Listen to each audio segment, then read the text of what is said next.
Hello YouTubers, we're back on this poor old Mustang 2005 4.0. Customer called me that the car was leaking water, and turned out it was a hose that comes out from the heater core and runs back into the engine. But it looks like it's impossible to get to it. What I do is you want to loosen this coil pack, and I'll show you where the bolts are here when we get started, and it'll move a little bit, and that gives you enough room to get in there. You know, you're not gonna move it completely. You don't have to take out no wires. It's pretty simple. All right, I'm gonna do something a little bit different today. I'm gonna remove the coil pack. You got one bolt here and one right here and two more here. Last night I removed the whole little bracket so I could get in there, but I think just removing this is gonna give us enough room. We'll try that. So let's do a 7 millimeters. And don't forget to put this guy back in there. Oh, that's the way these guys look.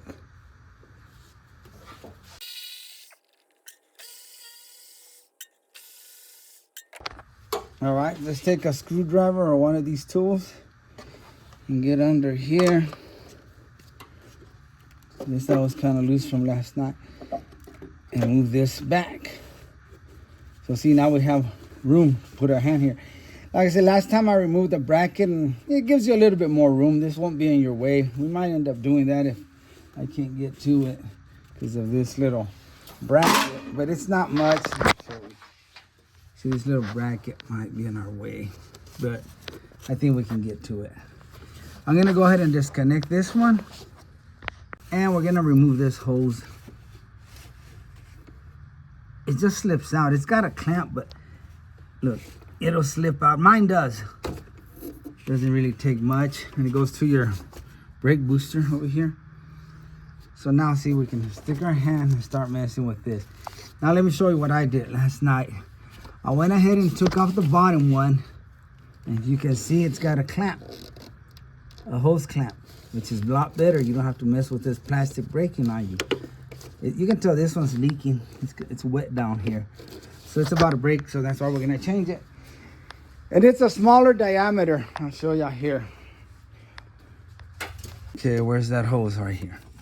See, this is a larger diameter, and that's the bottom hose. And here's the top one.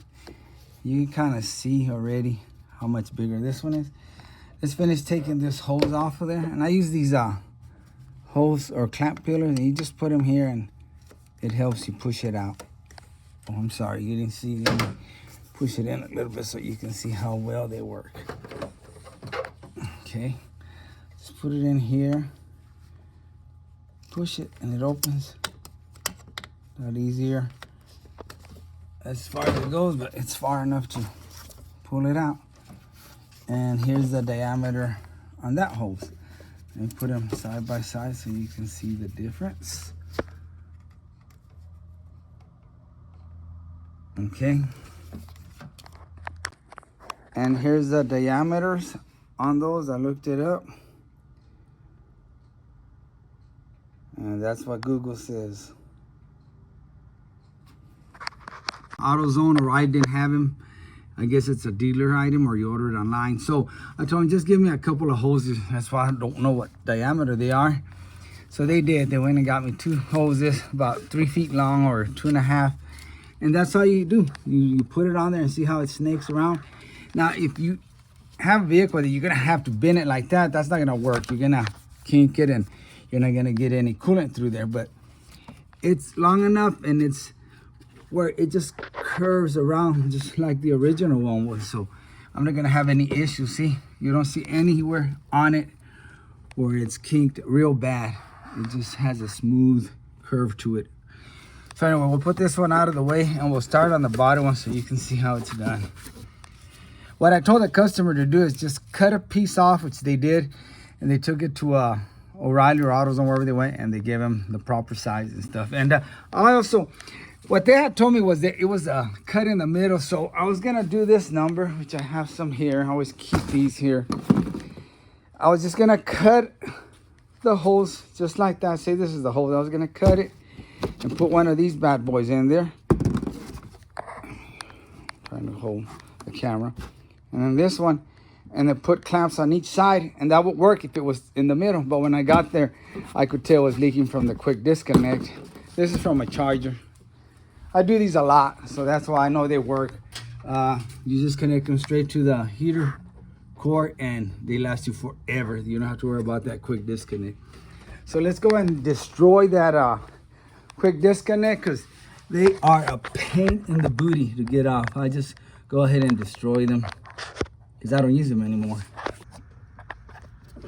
The connection, and I don't know if you can see right here, it has tabs where you push them in, kind of you pinch them in both sides, and it should come out. We'll try that, but I doubt if it'll come out. If not, I'll just destroy it, and I'll have to show you when I get it out because it's so hard to film in there. Trying to set the camera where y'all can see. All right, I finally got it out, guys. I wasn't able to get it out by using the quick disconnect, you know, little tabs on the side. So I went ahead and I'll show you how to get them out. I heat up an old screwdriver and I just cut through it. Okay, I use one of these torches. Very simple. And I take an old screwdriver like this one. And I heat it up real good. And it's gonna be facing this way. And the way it's supposed to work, you can see it's got a little slot there where tabs protrude, and you're supposed to squeeze them and then pull this out, and this little ring, which I got one right here from the other side, stays in there. And when you get the new disconnect, you just push it on that ring and it hooks up here. You can see the tabs on that one here. I'll just use that one to demonstrate here. It's all beat up, guys, but you'll get the idea. That's the way it's supposed to look. And you're supposed to push on these tabs.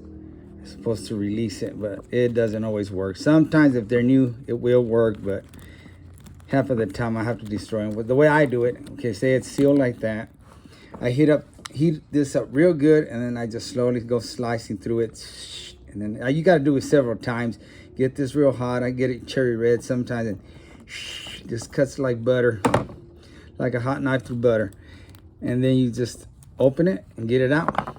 This one you might have to cut. This one I had to really burn up. It's giving me a hard time. And you get it out, and then it go in the trash can. All right, that's the best I can do, guys, on the camera angle. Hopefully the camera won't fall. And now we're gonna stick this hose in there. And don't forget that clamp. I think we're in. I can't see. All right, YouTubers, I got the clamp on there and I tightened it with this. I had to go in there like this. A little swivel on there. I was able to get in there real good. Now we're just gonna route the hoses through the back of this battery cable. Both of them are going through the back of the cable. Down. You don't want it rubbing anywhere, because with time it's gonna probably put a hole on it. Snip, snip. These are kind of wearing out on me. I needed some new ones. All right, YouTubers, I never like to use these kind of clamps, but this time they're doing me good. I used it on the other side too. And let me show you these pliers. I got them on TikTok. I never knew what they were for, but hey, they work awesome for those. Okay, I moved ya so I can get a different view. Get these nice cool pliers and bring this bad boy up to right there. And grab the top hose. Shove it in here. Grab the clip.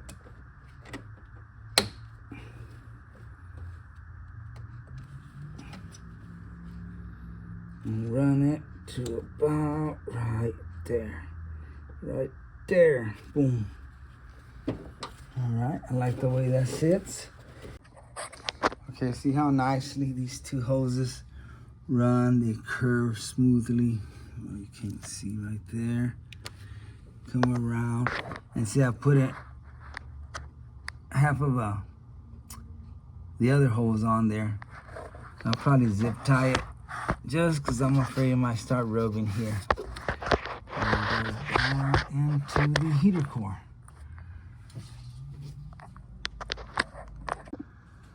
And now we want to make sure we take this hose that goes through the brake booster and shove it in there. Like I said, this one, that hose, that clamp really ain't doing nothing. It goes in real snug. And oh yeah, on this coil pack, I had to disconnect this connector. So make sure if you disconnect it, you connect it back in. Last night I did disconnect it too when I did that other hose. Then when I turned it on, it backfired for some reason. It popped. Okay, and that's it, guys. We're done. Put this back together. 1, 2, 3, 4 screws, and that's it. Snap this back in place, and that's it. All right, fellas, we got the lines hooked up, and I'm doing something else over here, but I'll tell ya tomorrow. I'm going to bed. It's time to go, Mimi's. It's already 1:05 in the morning, so it's time to close shop. Let me see something. I just seen something over here. Okay. Lights out. Make sure everything's locked.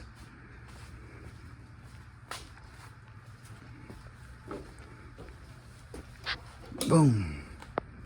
Good night. All right, YouTubers, we've got it all put together.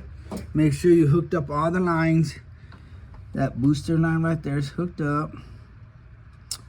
This one's hooked up. That's connected to the ground. I did have to mess with this ground cable. It was all about to, tear in half. So I replaced it with another one that I had here. But the lines look good. It's not leaking. Now I got to do something else right to fire it up and show you, but look, it's dry. Anyway, that's how you do your heater core hoses without having to buy that quick disconnect. And everything cost me about $24.